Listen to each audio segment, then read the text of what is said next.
ان الحمدللہ والصلاۃ والسلام علی من لا نبی بعد اما بعد فاعوذ باللہ من الشیطان الرجیم بسم اللہ الرحمن الرحیم السلام علیکم ورحمۃ اللہ وبرکاتہ۔ ہم نے کل کے لیسن کے اندر سب سے پہلے پارٹ میں ہم نے توحید کے متعلق پڑھا تھا کہ توحید کیا چیز ہوتی ہے، اس کے معنی کیا ہوتے ہیں، مفہوم کیا ہوتے ہیں۔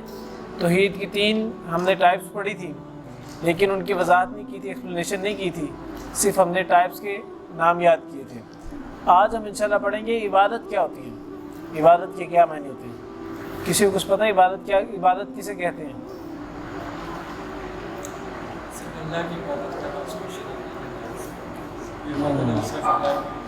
عبادت کی جو معنی ہے نا، وہ بندگی کہہ لیں آپ، اللہ تعالیٰ کی بندگی کے اندر آ جانا، اس کو کہتے ہیں عبادت۔ عبادت کے اندر 2 چیزیں ضروری ہوتی ہیں، ایک عاجزی اور دوسرا انکساری۔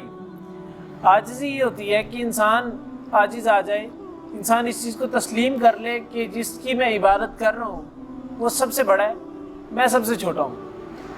وہ سب کچھ کر سکتا ہے، میں کچھ نہیں کر سکتا۔ وہ سب کچھ عطا کر سکتا ہے، میں کچھ نہیں دے سکتا۔ وہ سب کچھ چھین سکتا ہے، میں کچھ نہیں کر سکتا۔ انسان اس چیز کا تصور اپنے ذہن کے اندر بٹھا لے، اپنے دل و دماغ کے اندر بٹھا لے، اس کو کہتے ہیں عاجزی، عاجز آ جانا، اور یہی عبادت ہے۔ اور جب اس معنی کو ہم سمجھتے ہیں تو اس کے اندر اس کا مفہوم بہت بڑا سارا بن جاتا ہے۔ مطلب کہ ظاہری اعمال جتنے بھی ہم کرتے ہیں، نمازیں پڑھتے ہیں، روزے رکھتے ہیں، زکاتیں دیتے ہیں، اور باطنی اعمال کے ہم اللہ تعالیٰ کا ذکر اپنے دل کے اندر کر رہے ہیں، اللہ تعالیٰ کے ان سے نا وہ اللہ تعالیٰ کے ڈر سے، اللہ تعالیٰ کے خوف سے ہم ڈرتے ہیں، ٹھیک ہے، اللہ تعالیٰ کے جو غصے سے ڈرتے ہیں ہم لوگ۔ تو اس چیز کو بھی یعنی دل کے اندر بھی جو کیفیت طاری ہو رہی ہے اور ظاہری طور پہ بھی جو کیفیت طاری ہو رہی ہے، ان دونوں چیزوں کو ملا کے عبادت کے اندر شامل کیا جا سکتا ہے۔ اللہ کے نبی علیہ الصلوۃ والسلام نے فرمایا کہ مسلمان جو چیز اپنے اہل خانہ کو، اپنے گھر والوں کو کھلاتا ہے، مسلمان جو چیز اپنے گھر والوں کو کھلاتا ہے وہ اس کے لیے صدقہ ہے۔ یعنی کہ ہر چیز جو سی ہے دنیا کے اندر، کوئی بھی کام صحیح طریقے سے اگر کیا جائے، اللہ اور اس کے رسول کے بتائے ہوئے طریقے کے مطابق کیا جائے تو وہ عبادت کے اندر شامل ہوگا۔ سیدنا علی المرتضیٰ رضی اللہ تعالیٰ عنہ سے کسی نے سوال کیا کہ علی، آپ ایک دن میں 24 آور کے اندر کتنی دیر عبادت کرتے ہیں؟ سیدنا علی المرتضیٰ رضی اللہ تعالیٰ عنہ فرمانے لگے کہ میں 24 آور عبادت کرتا ہوں۔ تو بندہ بڑا پریشان ہوا، کہنے لگا کہ علی آپ سوتے نہیں ہیں، آپ کھانا نہیں کھاتے، آپ کوئی اور کام شام نہیں کرتے، سارا دن عبادت ہی کرتے رہتے ہیں۔ سیدنا علی کہتے ہیں میں سب کچھ کرتا ہوں۔ کہتے ہیں پھر عبادت 24 گھنٹے کیسے کر سکتے ہیں؟ کہنے لگے کہ جب میں سوتا ہوں تو میں دعا پڑھ کے سوتا ہوں، اٹھتا ہوں تو دعا پڑھ کے اٹھتا ہوں، یعنی اٹھنے کے بعد فوراً دعا پڑھتا ہوں، کھانا سٹارٹ کرنے سے پہلے دعا پڑھتا ہوں، کھانا کھانے کے بعد دعا پڑھتا ہوں۔ میری یہ تمام دعاؤں کو پڑھنے کے درمیان کا ٹائم پیریڈ، میرے کاموں کا ٹائم پیریڈ جو سے ہے، دورانیہ جو سے ہے، یہ سارا کا سارا عبادت کے اندر شامل ہو جاتا ہے۔ پروفیٹ صلی اللہ علیہ وسلم کی حدیث ہے، جب انسان رات کو عشاء کی نماز پڑھ کے، ٹھیک ہے، اور اللہ تعالیٰ کا ذکر کرتے ہوئے سو جائے، دعا پڑھ کے سو جائے، اور صبح اٹھ کے جو سے ہے وہ دعا پڑھے اور فجر کی نماز پڑھے، تو پوری رات فرشتے اس کے لیے دعا کرتے ہیں۔ تو یہ وہ چیز ہے جو کہ عبادت کے اندر شامل ہوتی ہے۔ نہیں، عبادت کوئی چھوٹی سی چیز نہیں ہے۔ عبادت کا مفہوم اللہ کے پروفیٹ صلی اللہ علیہ وسلم نے بہت زیادہ وسیع بیان کیا ہے، یعنی ہر چیز جو صحیح طریقے سے کی جاتی ہے، اللہ کے اور اس کے رسول کے بتائے ہوئے طریقے کے مطابق کی جاتی ہے، وہ عبادت کے اندر شامل ہوتی ہے۔ دوسری چیز، عبادت کا اصول یہ ہے کہ جس عبادت کا حکم نہ دیا گیا ہو وہ نہ کی جائے، یعنی جس چیز کا حکم نہیں دیا گیا اس چیز کو نہیں کرنا۔ عبادت اصل میں یہ بھی ہے۔ پہلی چیز تو یہ تھی کوئی بھی کام پروفیٹ صلی اللہ علیہ وسلم کے بتائے ہوئے طریقے کے مطابق کرنا عبادت ہے۔ دوسری چیز یہ ہے کہ کوئی بھی کام جس کا حکم اسلام نے نہیں دیا، ٹھیک ہے، وہ عبادت نہیں ہوگی۔ ٹھیک ہو گیا؟ سوری، وہ بھی عبادت کے شامل، یعنی کوئی کام پروفیٹ صلی اللہ علیہ وسلم نے کرنے کا حکم نہیں دیا، اس کو نہ کرنا بھی عبادت کے اندر شامل ہوگا۔ مثال کے طور پہ گناہ نہ کرنے کو حکم دیا ہے، اگر ہم گناہ نہیں کریں گے اٹ مینس کہ ہم عبادت کر رہے ہیں اللہ تعالیٰ کی، اللہ تعالیٰ کی جو سے نا وہ حضور اپنے آپ کو عاجز کر رہے ہیں۔ اللہ تعالیٰ نے قرآن مجید میں بیان فرمایا کہ ام لہم شرکاء شرعوا لہم من الدین ما لم یأذن بہ اللہ، کیا ان لوگوں نے اللہ تعالیٰ کے ساتھ ایسے شریک بنا دیے ہیں جنہوں نے دین کی ایسی باتیں گھڑی ہیں جن کی اللہ نے اجازت نہیں دی۔ اللہ تعالیٰ نے اس آیت کے اندر بیان کیا کہ ان لوگوں نے اللہ تعالیٰ کے ساتھ شریک بنا لیے، یعنی اللہ تعالیٰ کے ساتھ شرک کرنا شروع کر دیا، اللہ تعالیٰ کے ساتھ برابری کے کچھ لوگ بنانا شروع کر دیے ہیں، ٹھیک ہے۔ اب وہ لوگ کرتے کیا ہیں؟ جنہوں نے دین کی ایسی باتیں کر لی، یعنی دین کے معاملے میں، اسلام کے معاملے میں ایسی باتیں اپنے پاس سے بنا لی ہیں جن کی اجازت اللہ تعالیٰ نے نہیں دی، جن کی اجازت اللہ تعالیٰ نے نہیں دی۔ اس کا مطلب ہے کہ جو کام کرنے کی اجازت اللہ تعالیٰ دے دے، عبادت صرف وہی ہے، اس کے علاوہ کوئی عبادت نہیں بن سکتی۔ میں کہوں کہ یہ بھی کام عبادت کے اندر شامل ہو جائے تو ایسا نہیں ہو سکتا۔ ہمارے معاشرے کے دیکھا جاتے کئی ایسے اعمال ہیں جو ہم لوگ کرتے ہیں، ان سے سوال کیا جائے کہ یہ کیوں کر رہے ہیں، یہ تو پروفیٹ صلی اللہ علیہ وسلم نے نہیں کیا، تو ان کا جواب ایک ہی ہوتا ہے، یہ کون سا کوئی غلط کام ہے۔ جس کی ایک بہت مشہور مثال جو ان سی ہے وہ جنازے کے بعد ان سے ہے، جب کل خانے کی جاتی ہے اس کے اوپر گٹھلیاں گن رہے ہوتے ہیں، گٹھلیوں پہ ذکر کر رہے ہوتے ہیں۔ گٹھلیوں پہ ذکر کرنے کا تذکرہ کس نے کیا؟ پروفیٹ صلی اللہ علیہ وسلم کی کس حدیث کے اندر آیا؟ کس صحابی نے کیا؟ کسی بھی سلف صالحین میں سے کسی سے بھی یہ چیز ثابت نہیں ہے۔ تو اس طرح کے اعمال جو کہ ہمارے معاشرے میں سمجھے جاتے ہیں کہ بھئی یہ نیکی ہے، اس میں کوئی برائی تو نہیں ہے، اس میں غلط کام تو نہیں ہے، اب بظاہر تو لگ رہا ہے گٹھلیوں پہ عبادت کرنا، ذکر کرنا کوئی نیکی لگ رہی ہے، برائی تو نہیں لگ رہی، کہ برائی لگ رہی ہے؟ نہیں نا لگ رہی بظاہر برائی، لیکن برائی ہے کیوں؟ کیونکہ پروفیٹ صلی اللہ علیہ وسلم نے اجازت نہیں دی اس چیز کی، انہوں نے نہیں کیا، اس لیے ہم لوگ نہیں کریں گے۔ نیکسٹ پارٹ کھولیں، صلاۃ النبی صلی اللہ علیہ وسلم۔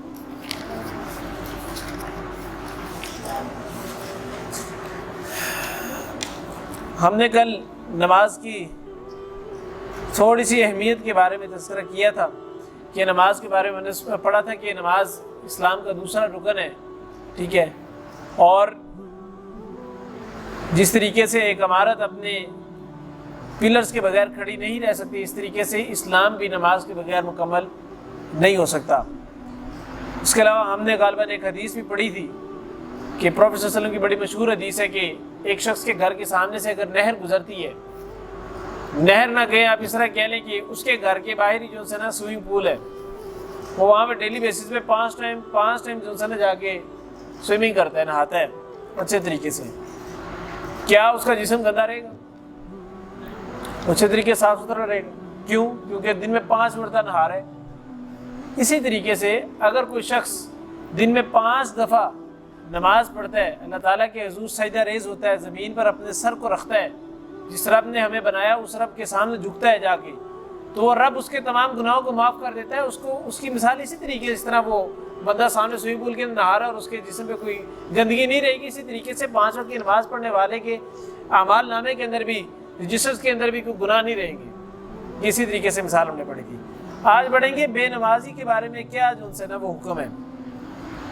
پہلی چیز یاد رکھیں، پروفیٹ صلی اللہ علیہ وسلم کی حدیث ہے، من ترک الصلاۃ متعمدا فقد کفر، جس نے جان بوجھ کر نماز کو چھوڑ دیا اس نے کفر کیا۔ اس کفر سے مراد یہ نہیں ہے کہ اگر کسی بندے کی نماز چھوٹ گئی ہے، یا وہ بندہ جو ہے وہ بیٹھا کوئی کام شام کر رہا ہے اور اس کا دل نہیں کر رہا ہے نماز پڑھنے کا، بعض کا دل نہیں کر رہا تھا لوگوں کا نا، دل نہیں کر رہا نماز پڑھنے کا اور اس کی نماز چھوٹ گئی ہے، اس کا مطلب یہ نہیں وہ کافر ہو گیا، نعوذ باللہ من ذالک۔ اس کا مطلب یہ ہے کہ اس نے عمل وہ کیا جو کہ منافقوں والا ہے، جو کہ کافروں والا ہے، جو کہ ایمان والوں کا عمل نہیں ہے۔ ایمان والوں کا عمل یہ ہے کہ جب حی علی الصلاۃ کی آواز ہے تو فوراً اٹھ کے نماز پڑھ لیں، ٹھیک ہے، اور کافروں کا عمل کیا ہے جب حی علی الصلاۃ کی آواز آتی ہے تو وہ اس کو اور جو ہے نا کانوں میں انگلیاں ڈال لیتے ہیں، آواز ہی نہیں سنتے اس کی، کہیں ہمیں جو ہے ہدایت کی طرف بلا نہ لیا جائے، ٹھیک ہے۔ اس نے عمل کافروں والا کیا، وہ بذات خود کافر نہیں ہو گیا، اس کو اسلام سے خارج نہیں کر دیں گے بالکل بھی۔ سمجھ آ گئی بات کی؟ اس کے بعد غفلت والا پرواہی سے نماز ترک کرنا بھی کفر ہے، یعنی کیونکہ نماز اسلام اور کفر کے درمیان حد فاصل ہے۔ پروفیٹ صلی اللہ علیہ وسلم نے فرمایا کہ آدمی اور شرک یا کفر کے درمیان صرف ترک نماز ہے، یعنی مسلمان اور کافر کے درمیان اگر کوئی چیز فرق پیدا کرتی ہے نا، وہ نماز ہے۔ آپ دیکھیں غیر مسلم جو ان سے ہیں وہ تمام اچھے اعمال کرتے ہیں، وہ ناپ تول میں کمی بھی نہیں کرتے، وہ چیزیں بھی پیور دیتے ہیں، اگر وہ بزنس کر رہے ہو تو چیزیں 1 نمبر دیں گے، 1 نمبر کوالٹی کی چیز دیں گے، وہ جو کمٹمنٹ کر دیں اس کمٹمنٹ کو پورا کرتے ہیں، وہ جو وعدہ کر لیں اس وعدے کو پورا کرتے ہیں، ٹھیک ہے، وہ اپنی بات سے آگے پیچھے نہیں ہٹتے، وہ 2 نمبری نہیں لگاتے، وہ ٹھگیاں نہیں لگاتے۔ مسلمانوں کو بھی اللہ تعالیٰ نے یہی حکم دی ہے، اگر یہ دونوں لوگ مسلمان بھی اور کافر بھی دونوں لوگ سیم کام کر رہے ہیں تو مسلمانوں میں اور کافروں میں فرق کیا رہ گیا؟ صرف ایک ہی چیز، اور وہ ہے نماز. کہ کافر نماز نہیں پڑھتے، مسلمان نماز پڑھتے ہیں. باقی کافروں کے لیے بھی وہی، ان کا مذہب بھی ان کو وہی حکم دیتا ہے جو مسلمانوں کا اسلام ان کو حکم دیتا ہے. سمجھا کی بات کی؟ اس لیے نماز کو جان بوجھ کر چھوڑنا اسلام نے گناہ قرار دیا اور یہ بہت بڑا گناہ ہے. سیدنا عبداللہ بن عمر بن عاص رضی اللہ تعالیٰ عنہ کہتے ہیں کہ نبی علیہ الصلوۃ والسلام نے ایک دن نماز کا ذکر کرتے ہوئے فرمایا، جس شخص نے نماز کی حفاظت کی اس کے لیے نماز قیامت کے روز نور، برہان اور نجات کا باعث ہوگی. نور سے مراد ہدایت کا نور ہے، اور نور سے مراد وہ بھی نور ہے جو کل قیامت کے دن ہر طرف انسان کو اندھیرا ہوگا، پل صراط سے گزرنا ہوگا اور انسان کو سمجھ نہیں آ رہی ہوگی، اس ٹائم وہ نور بن کے انسان کی ہدایت، انسان کی رہنمائی کا سبب بنے گی نماز. برہان سے مراد حجت ہے، دلیل ہے. اس چیز کی دلیل کہ اس کے جنت میں جانے کے لیے کافی ہو جائے گی. اس کے جنت میں جانے کی دلیل، اس کے جنت میں جانے کی حجت، اس کے جنت میں جانے کے برہان نماز بنے گی. اور نجات کا سبب یعنی کہ جہنم سے نجات کا سبب اس کے لیے نماز بنے گی. اور جس نے نماز کی حفاظت نہ کی اس کے لیے نہ تو نور ہوگا، قیامت کے دن اس کے ہر طرف اندھیرا نظر آئے گا. دوسری چیز، نہ اس کے لیے برہان یعنی حجت، نہ کوئی دلیل ہوگی جنت میں جانے کی، کوئی گارنٹی نہیں ہوگی اس کے پاس. تیسری چیز، اس کے بعد ان سے ہے وہ نجات نہیں ہوگی اس کے پاس، یعنی جہنم سے اس کو نجات نہیں مل سکے. کیوں؟ اس نے نماز کی حفاظت نہیں کی. نیز اس کا انجام کن لوگوں کے ساتھ ہوگا جس نے نماز کی حفاظت نہیں کی؟ اس کا انجام ہوگا قارون کے ساتھ، فرعون کے ساتھ، حامان کے ساتھ اور ابھی ابی بن خلف کے ساتھ ہوگا. یہ بہت بڑے نافرمان تھے اللہ تعالیٰ کے اور کافروں کے اندر شمار ہوتا تھا. قارون کو اللہ تعالیٰ نے، آپ قرآن مجید کو کھول کے دیکھیں تو ان تمام لوگوں کا تذکرہ اللہ تعالیٰ نے قرآن مجید میں کیا اور بڑے سخت قسم کے عذاب دیے. قارون کو اللہ تعالیٰ نے، اس کے خزانے اتنے تھے کہ روایات کے اندر آتا ہے کہ ہزاروں اونٹ ایک سیدھی لائن کے اندر چل رہے ہوتے تھے اور اونٹوں کے اوپر صرف چابیاں ہوتی تھیں، اور چابیاں ان دروازوں کی ہوتی تھیں، ان ہالز کی ہوتی تھیں، ان کمروں کی ہوتی تھی جن کے اندر اس کا خزانہ پڑا ہوتا تھا. ہزاروں اونٹوں کے اوپر چابیاں ہی چابیاں. ایک اونٹ پہ تصور کرے کتنی چابیاں آ جائیں گی. ہزاروں اونٹ ہو، ان کے پاس ہر پہ چابیاں ہو، اور وہ چابیاں ایک ایک کمرے کی چابی ہو، اور ہر کمرے کے اندر خزانے پڑے ہوں، سونے جواہرات پڑے ہوں. اتنا بڑا وہ امیر بندہ تھا. اللہ تعالیٰ نے اس کو اس تمام مال کے سمیت اللہ تعالیٰ نے اس کو زمین کے اندر دھنسا دیا. زمین پھٹی اور اس کے اندر چلا گیا. آگے نیکسٹ پارٹ کھول لیں، اخلاقیات کا پارٹ کھول لیں، ایتھکس اور مینرز کا.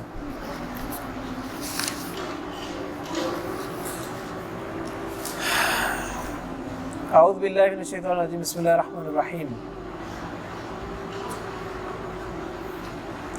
صحیح بخاری اور صحیح مسلم کی روایت ہے، متفق علیہ روایت ہے. یہ پروفٹ صلی اللہ علیہ وسلم نے فرمایا، سیدنا ابو ہریرہ رضی اللہ تعالیٰ عنہ نریٹ کرتے ہیں، فرماتے ہیں کہ پروفٹ صلی اللہ علیہ وسلم نے فرمایا، اس کو دیکھو جو تم سے کم تر ہے، اسے مت دیکھو جو تم سے برتر ہے. اس طرح امید ہے کہ تم اللہ تعالیٰ کی نعمتوں کو حقیر نہ جانو گے. یعنی کہ دنیا کے معاملے کے اندر، دنیا داری کے اندر، ٹھیک ہے، اپنے سے ہمیشہ کم تر لوگوں کو دیکھیں. ہم آج اگر ایک درمیانے طبقے کے خاندان سے تعلق رکھنے والے نا، ہمارا فائنینشلی اسٹرکچر، ہمارا جو مالی حالات ہیں وہ نہ ذرا امیر ہیں نہ ذرا غریب، ہم درمیانے طبقے کے لوگ ہیں اگر، تو ہمیشہ اپنے سے نیچے والے بندوں کو دیکھیں کہ اگر ہمیں دن میں 3 ٹائم کھانا نصیب ہو رہا ہے تو کچھ لوگ وہ بھی ہیں جن کو 2 ٹائم نصیب ہو رہے ہیں، یا کچھ لوگ وہ بھی ہیں جن کو کھانے کو نصیب نہیں ہو رہا.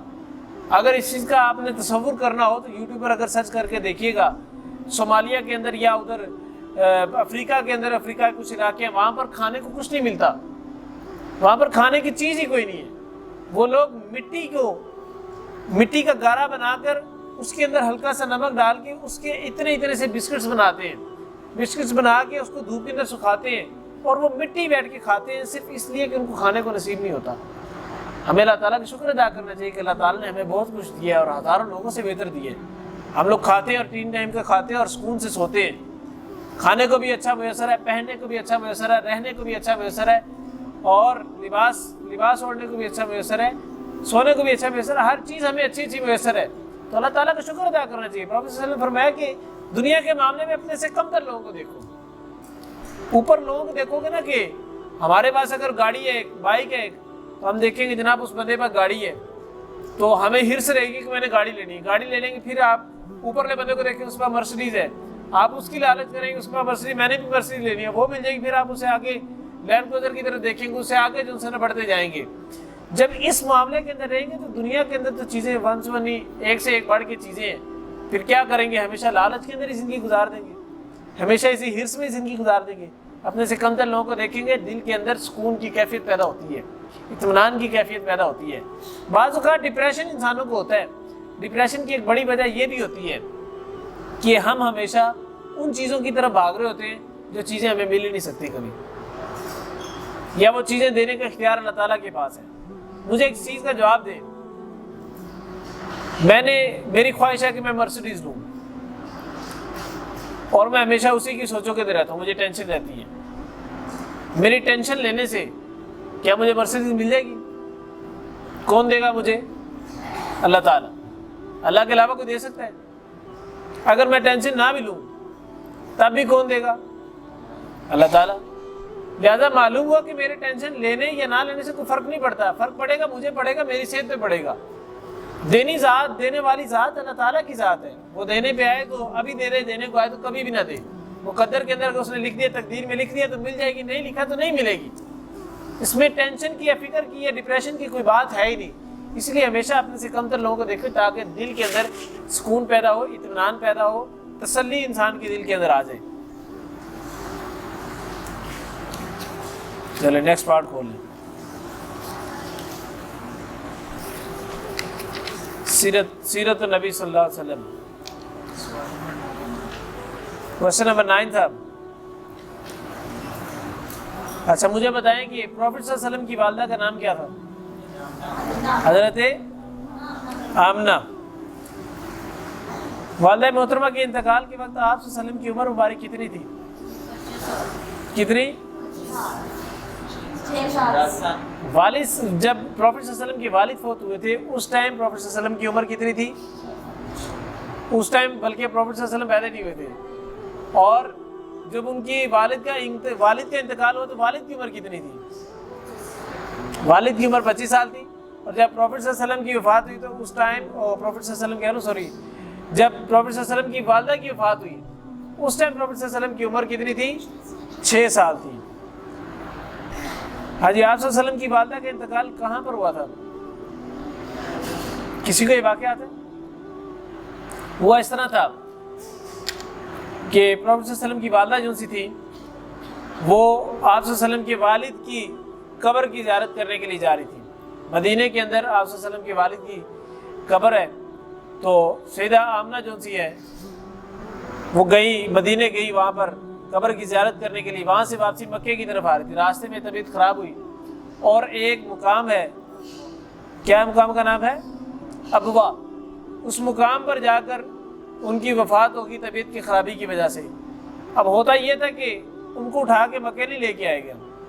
ہمارا تو یہاں پہ ہوتا ہے نا، اگر یہاں سے بندہ کویت فوت ہو تو جہاز پہ اسپیشل اس کی میت جو سیرا وہ یہاں پر پاکستان میں لے کے آئی جاتی، بے شک اس کو 6 دن ہی کیوں نہ ہو جائے پڑے ہوئے، اس کی میت سے جو اسمیل ہی کیوں نہ آنا شروع ہو جائے، اس کی میت کا رنگ کالا ہی کیوں نہ ہونا شروع ہو جائے، ہمارے یہاں پہ رواج ہے کہ اس کو واپسی لے کے آیا جاتا ہے۔ لیکن یہ کرنا جو سے ہے وہ مناسب عمل نہیں ہے، کیونکہ دیکھیں انسان جہاں پر بھی فوت ہو جائے انسان کو چاہیے کہ دوسروں کو چاہیے کہ فوراً اس کو جو سے دفنانے کا کام کرے۔ پروفیٹ صلی اللہ علیہ وسلم کی حدیث ہے کہ اس کی میت کو جو ہے نا دفن کرنے میں دیر نہ کرو، اس کو جلدی جلدی دفن کرنے کی کرو۔ تو ابوا کے مقام پر آپ صلی اللہ علیہ وسلم کی والدہ آمنہ کی وفات ہوئی، اور وہیں پر آپ صلی اللہ علیہ وسلم کی والدہ کی قبر بنی تھی۔ آپ صلی اللہ علیہ وسلم کی والدہ مائدہ کے بعد سب سے پہلے کس نے آپ صلی اللہ علیہ وسلم کو دودھ پلایا تھا؟ ابو لہب کی لونڈی صوبیہ نے۔ ابو لہب وہ واحد بندہ تھا جس نے آپ صلی اللہ علیہ وسلم کی پیدائش پر سب سے پہلے خوشی کا اظہار کرتے ہوئے اپنی لونڈی کو آزاد کیا تھا۔ سب سے پہلے خوشی کا اظہار کس نے کیا تھا؟ ابو لہب نے، اور اپنی لونڈی کو آزاد کیا تھا۔ ہوتا اکثر یہ ہے کہ جب آپ اپنے لوگوں کے ساتھ رہتے ہیں، اپنوں کے ساتھ رہتے ہیں، تو سارے آپ کے ساتھ اچھا رہتے ہیں، آپ لوگوں کے ساتھ اچھا رہیں گے، لوگ آپ کے ساتھ اچھا رہیں گے۔ لیکن جیسے ہی آپ حق بات کہنا شروع کریں گے، حق بات جن سی ہے نا وہ تھوڑی سی کرخت ہوتی ہے، تھوڑی سی کڑوی ہوتی ہے، جب آپ حق بات کہنا شروع کریں گے تو ہمیشہ آپ کی مخالفت اپنے شروع کریں گے۔ ابو لہب وہ بندہ تھا جس نے آپ صلی اللہ علیہ وسلم کی پیدائش پر خوشی مناتے ہوئے اپنی ایک لونڈی کو آزاد کیا تھا، اور یہ وہی بندہ ہے جب آپ صلی اللہ علیہ وسلم نے دین حق کے لیے پہلی مرتبہ علم بلند کیا، لوگوں کو دین کی طرف پہلی مرتبہ بلانا شروع کیا، تب اس نے نبی علیہ السلام کو دعا دی کہ محمد تیرے ہاتھ ٹوٹ جائیں، تو نے ہمیں اس مقصد کے لیے یہاں پر اکٹھا کیا تھا۔ اللہ تعالیٰ کی قدرت کو جلال ہے، اللہ تعالیٰ نے اس بد دعا کا جواب خود قرآن مجید نے دیا، فرمایا تبت یدا ابی لہب وتب، ابو لہب تیرے ہاتھ ٹوٹ جائیں۔ اور اللہ تعالیٰ کے کہنا یہ عمل کے اوپر کافی ہے، اللہ تعالیٰ نے کہہ دیا اس کا مطلب ہو گیا۔ اللہ تعالیٰ نے کوئی بات جو سی ہے وہ فضول میں نہیں کی، قرآن مجید میں نعوذ باللہ من ذالک، اللہ تعالیٰ نے کہہ دیا ابو لہب تیرے ہاتھ ٹوٹ جائیں، اس کا مطلب ابو لہب خسارے کے اندر چلا گیا۔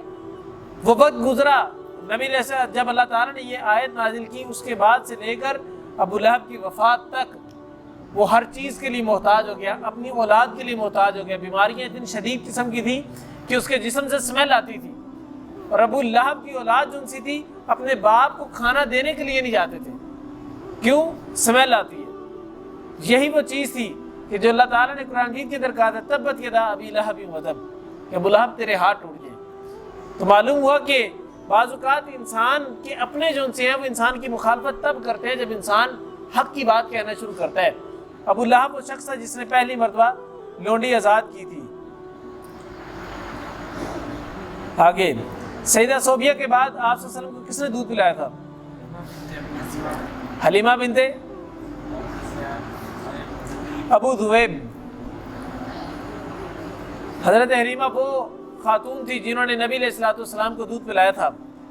ان کا کچھ واقعہ اس طریقے سے ہے کہ ہوتا یہ تھا کہ عرب معاشرے کے اندر جب بچے پیدا ہوتے تھے، کیونکہ مکہ جو سا ایک شہر تھا، جب شہروں کے اندر کوئی بچے پیدا ہوتے تھے تو دیہاتوں سے کچھ خواتین آتی تھی، ان بچوں کو گود میں لے کے چلی جاتی تھی، ان کو بچوں کو جا کے دودھ پلاتی تھی، ان کو بڑا کرتی تھی، ان کو پالتی پوستی تھی، ان کی پرورش کرتی تھی، ان کو خالص زبان سکھاتی تھی۔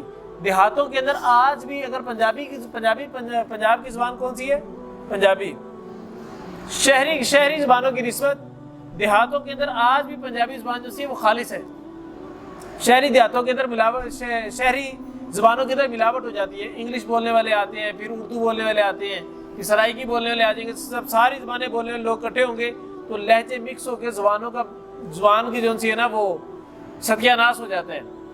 مطلب اردو بولتے بولتے اندر پنجابی کے الفاظ یوز کرنا شروع کر دیں، پھر انگلش کے یوز کرنا شروع کر دیں گے، پھر سرائیکی، پھر پشتو آ جائے، پھر عربی آ جائے، ساری زبانیں اکٹھی۔ لیکن دیہاتوں میں ایسا عمل نہیں ہوتا، دیہاتوں میں خالص زبان سکھائی جاتی ہے۔ اللہ تعالیٰ نے پروفیٹ صلی اللہ علیہ وسلم کی پرورش کے لیے ان کو ایک دیہات کے اندر بھیجا، اور وہ حلیمہ تھی جو کہ ساتھ لے گئی تھی، اور جا کے دودھ پلایا ان کو، پروفیٹ صلی اللہ علیہ وسلم کو، اور ان کی پرورش کی۔ روایات کے اندر آتا ہے کہ جب سے حلیمہ نے آپ صلی اللہ علیہ وسلم کو گود میں لیا اور اپنے ساتھ لے کے نکلی، تو اس وقت سے وہ خود اپنی کئی باتوں کے بتاتی، کہتے کہ اس وقت سے میری ہر چیز کے اندر ایسے برکت پیدا ہوگی کہ وہ بکریاں جو دودھ نہیں دیتی تھی وہ اتنا دودھ دینا شروع کر دیا کہ میں پورے اپنے گھر والوں کو بھی پلا دیتی تھی، اور برتن میں نکال کے بھی رکھ لیتی تھی، محمد کو بھی پلا دیتی تھی صلی اللہ علیہ وسلم کو۔ اور وہ سواری جس کو جو کہ قافلے والے، جب قافلہ آیا تھا نا، مکہ آیا تھا، اس میں حلیمہ بھی تھی۔ اب ہر کوئی اپنی اپنی سواری میں سوار تھا، حلیمہ کی سواری سب سے کمزور تھی، جو پیچھے سارا قافلہ آگے آگے بڑھ گیا، ان کی سواری پیچھے ہے۔ وہ کہتی ہیں کہ جب سے محمد صلی اللہ علیہ وسلم کو میں نے گود میں اٹھایا، میں سواری پہ بیٹھی، میری سواری سب سے آگے ہوتی تھی، پورا قافلہ پیچھے ہوتا تھا۔